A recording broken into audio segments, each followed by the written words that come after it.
Good morning, folks. New week begins. Should be an interesting week. Morning, Reagan Elite. I see you there. I'll be on as a live later this week on Thursday evening. On the Thursday show, I will leave the details. Just get Facebook on, and then we'll get into the news this morning. Been an interesting weekend as far as it goes.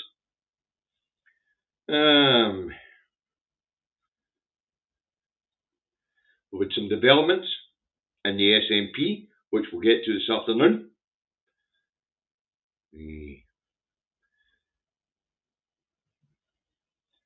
That's Facebook on both. So as I say, good morning. Interesting weekend. Some big developments across the Middle East, here in Scotland, UK wide. I say most of it we'll cover this afternoon because this is a headline review programme. So we'll get the headlines up now that we're at the 50 mark. So it's Two Davies on the 9th of the 12th, 2024.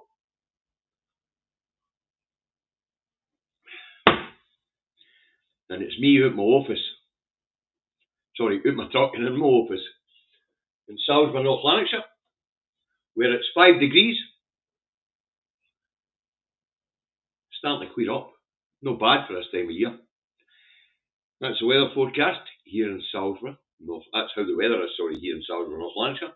You want to know the weather like where you are? Look out your own window. Okay, first up this morning, we'll put it up the Telegraph.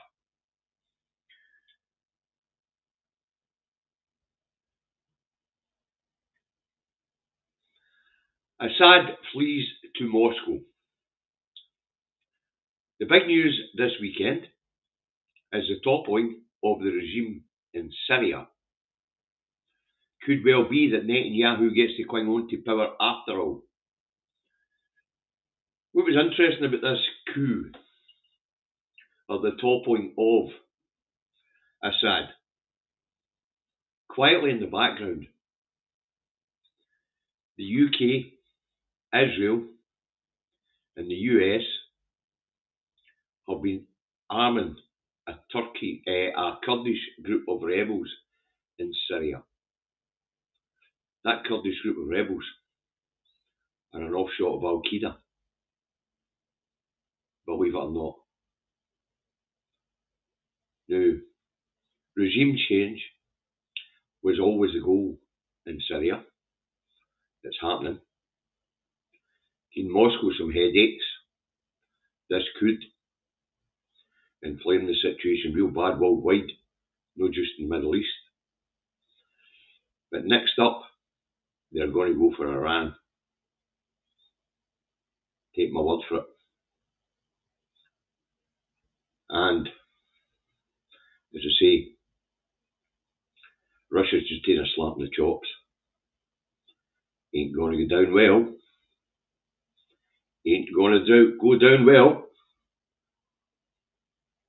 Jim, it wasn't just the Americans, I can believe me. And there is proof of it if you want to know.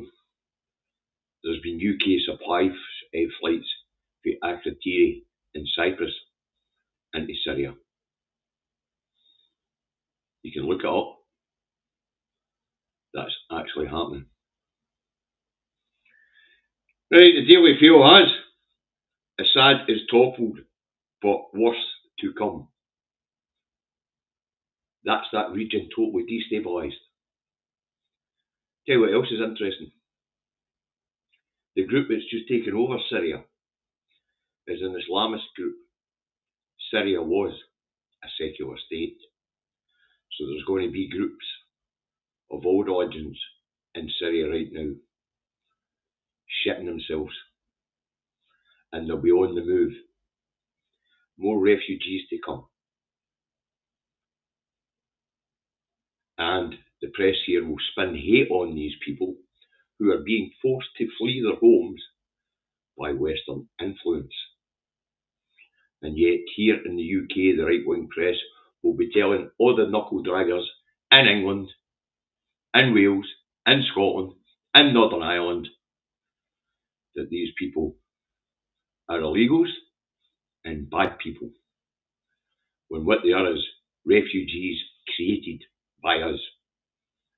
Created by us. Now, I don't know what sort of leader Assad was. What I do know is what's coming to the Syrian people is worse. Much worse. Right. So, US, UK and Israeli backed terrorists take over Syria. They say the goal is Iran. But at the head of this group was a Kurdish faction. Will the Kurds now be granted their own state? No fucking chance. None. They're just useful puppets. The Times has Syria hails fall of Assad. I don't know whether people of Syria do or no. What I do know is that chaos, more bloodshed, fractionalisation, deterioration of the state is generally the next step. Right, the Metro. Rebels oust Syrian despot. Assad falls. But what next? Or what now? And that is the question. Which puppet out of the factions will be picked by the West to be the new despot in Syria? Because they'll make a big show of holding elections, but it'll be fixed. The West will select the winner of that election. Puppet regime about to be imposed upon the Syrian people after the chaos and after the factions stop fighting. And I mean that. This isn't over by a long shot. The eye has the fall of Assad. Question though, do the Kurds get to form their own state? Do they fuck?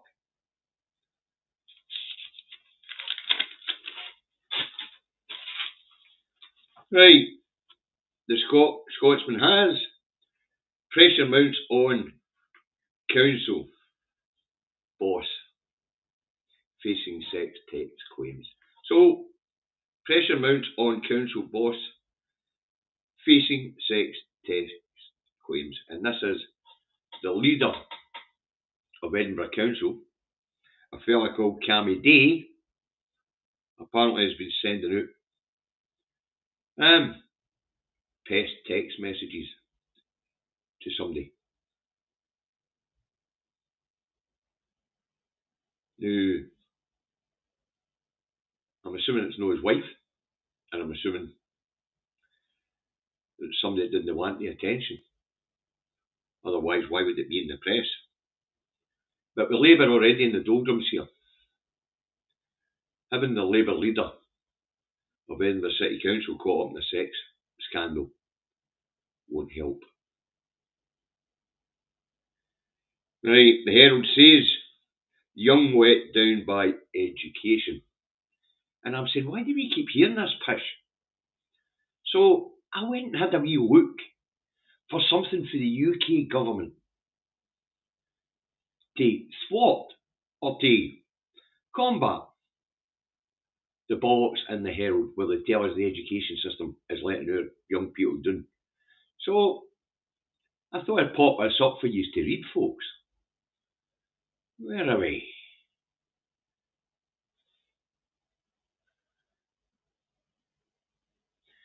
Three of Scotland's universities, the University of Edinburgh, the University of Glasgow and the University of St Andrews, are ranked in the QS World Top 100 Universities.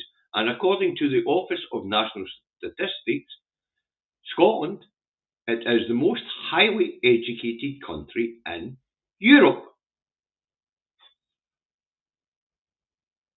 Now, who's right here? The Herald of the Office for National Statistics. That's the question. Who is right here? Yep, it's very true that our children are slow starters. There is absolutely no doubt about that. But by the time they come out the fore end, after 7 years in primary and 5 to 6 years in secondary education, they've caught up. They haven't just caught up. They then go on to university and get degrees. So all this shit about the education system letting the children down. Actually, the education system's got it right. They let the children go at their own pace, and generally when they hit secondary education, by the time they come out the other end, they're well educated, they've passed their exams, and they're moving on to either trade skills, jobs, or higher education. This shit about the education system letting our kids down is a nonsense. Because if it was true, why is it the Office for National Statistics and the European polls and all tell us that we were the first one, we were the most educated in Europe for many years there, 10 in a row, I think. Now we're in the top 5. I think Ireland just surpasses us, but they don't educate. That's not because the people there were educated there. That's because their economy requires that many graduates to work in it. And they've been importing graduates, especially in the financial sector. And of course, it's the same here. We have a huge amount of university graduates here. And a huge percentage of them are educated here. And 3 of the top 100 universities in the world. And yet here we have a bollocks rag telling us otherwise. As I say, the pattern's quite clear. The children don't do great in primary education. But once they hit the secondary education, it must be something to do with the quality of teacher. Because they really do pick up pace. And then they hit the higher education system. We're churning out university graduates left, right, centre. And remember, folks, statistics show us now that education is also more balanced here in Scotland, where we have a higher proportion of people from the poorest backgrounds making it into and through university. Why? No tuition fees. No £9,835 a year to study in Scotland, which is correct. What England is doing, and Wales with the university tuition fees, they are crippling their own economy going forward because they won't have the educated people needed to work within it. Which means they're going to have to import them. That means more inward migration. Fucking knuckle draggers down that road are going to love that, aren't they?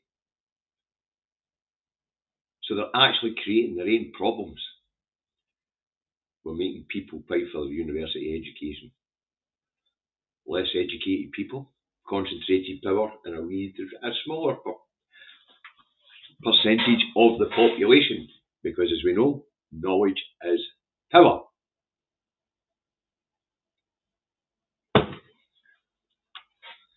That does make a difference there, Mark. The fact that secondary school children pick the subjects they want to study. Maybe that's the reason why they do so well in secondary education, but not so well in primary education, where it is structured all the way through. And the subjects are picked for them. Right, where are we?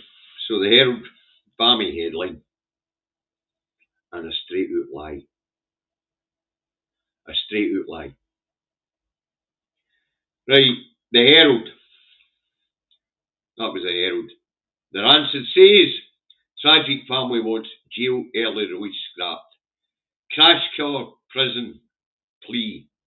Driver who killed Harley, 16, is free after only 2 years.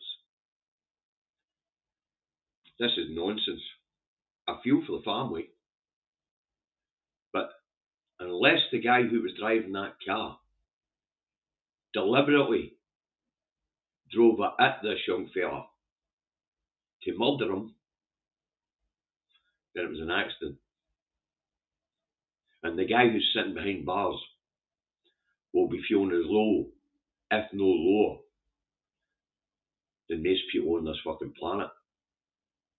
You will have accidentally have taken somebody's life in a motor vehicle.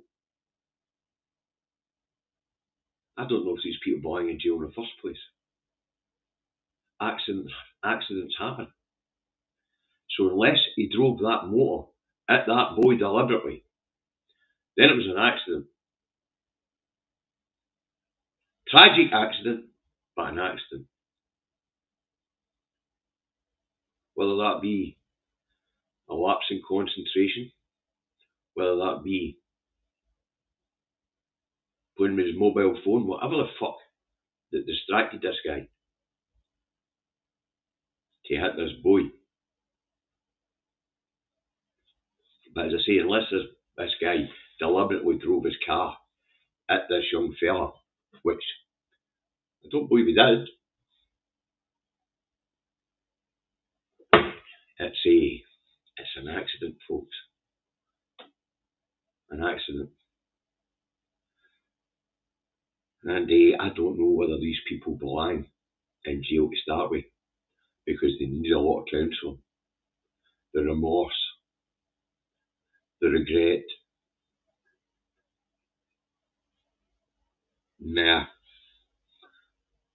I'm sorry, family. I feel your loss. But we shouldn't be scrapping the early release scheme because of an accident. Right, the National has. We'll put this one up. Where are we?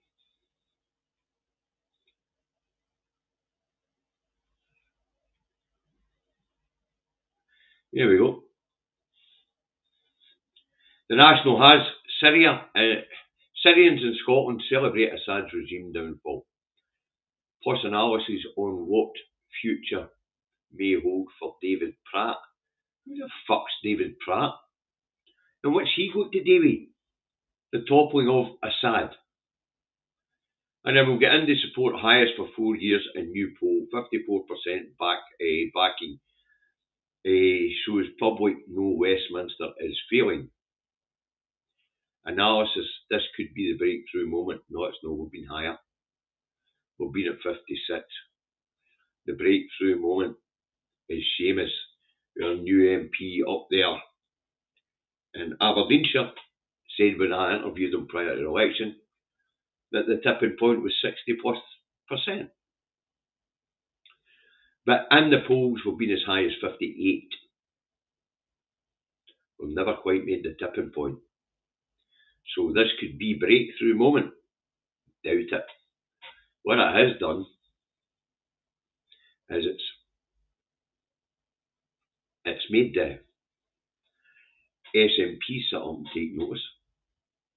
But David and I will discuss that this afternoon. Because we all the members who are in the audience today, will receive an interesting email on Saturday. But we'll go through that email line for line with you. Okay. Right, the Sun has wags to more riches. It's a celebrity story.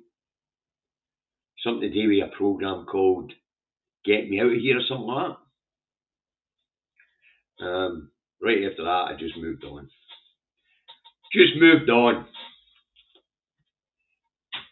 Right, so before we get to the start, we've got wider conflict in the Middle East coming.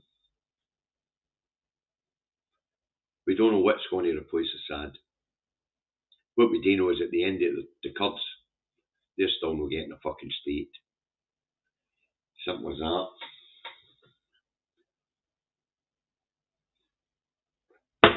here in the UK. We'll be talking about it this afternoon. Starmer's relaunch was that successful that the papers fucking ignored it. So what have we had? We've had 10 promises, 6 pledges, 5 missions, and now we've got 6 milestones. This guy's a fucking idiot. And he's treating you lot like idiots. I have never seen such a rudderless government. Even Boris Johnson's government was more organised than this shower of shite. Because Boris's government had a goal. And their goal was to steal as much as they could while they fucked the country in order to protect the 1%. Starmer hasn't even got a fucking goal. No coherent strategy. Oh, check back with me in 5 years, and if your living standards have got a wee bit fucking better, vote for me again. What? Check back with you in 5 years, and if my living standards are a wee bit better. Fuck off. Answer. Living standards are not getting any fucking better. They're on the reverse. Infrastructure's falling to fuck. Education unaffordable. Health system on the brink of collapse UK-wide because of lack of funding. Public services tits up everywhere. Councils already bankrupt. Check back with them in 5 years. I wonder if you've stolen off in 5 years to get the fuck out of here. Wow. Right. So it's pretty wacky. Fuck all makes sense. Nothing works. And we still have a bunch of incompetence in number 10. What's the star vote for us today? Is it going to cheer us the fuck up? Well, we'll have a look. Where are we, Daily Star? Ah, here we go. How very disappointing. No boffins. Apparently 70 mile an hour Atlantic winds to cause chaos as cause Christmas chaos. Here we go. Let's make it bigger. 'Tis the season to be jolly windy. That means stay the fuck off the Brussels sprouts, people. After all, the boffins at the start tell us by eating Christmas fare and drinking Christmas booze, we're all going to end up slapheads. Yeah. So it's Monday, folks. And the papers are just telling us more chaos, more killing, more incompetence, and more fucking lies. 'Tis the season to be jolly. Jolly dishonest with the public. And jolly good at setting the narrative. Don't forget to hate the refugees that we've created, folks. Don't forget to hate those poor people coming here in small boats because we wrecked our fucking homelands. Whether it be with global warming or conflict. We did it. We fucking did it. Well. Don't forget to hate them. Don't forget to hate them. That's the message. It's the season to be jolly, but there's no milk of human kindness to be found fucking anywhere. Well. That's it for this morning. Be back this afternoon with some outrageous stuff that's happened this weekend. Especially here in Scotland. So we'll catch you all this afternoon. I'm sorry if I'm a wee bit out of it this morning. I won't get out of my bed 15 minutes before I went live. I sat up late last night looking at the news on what was happening in the Middle East.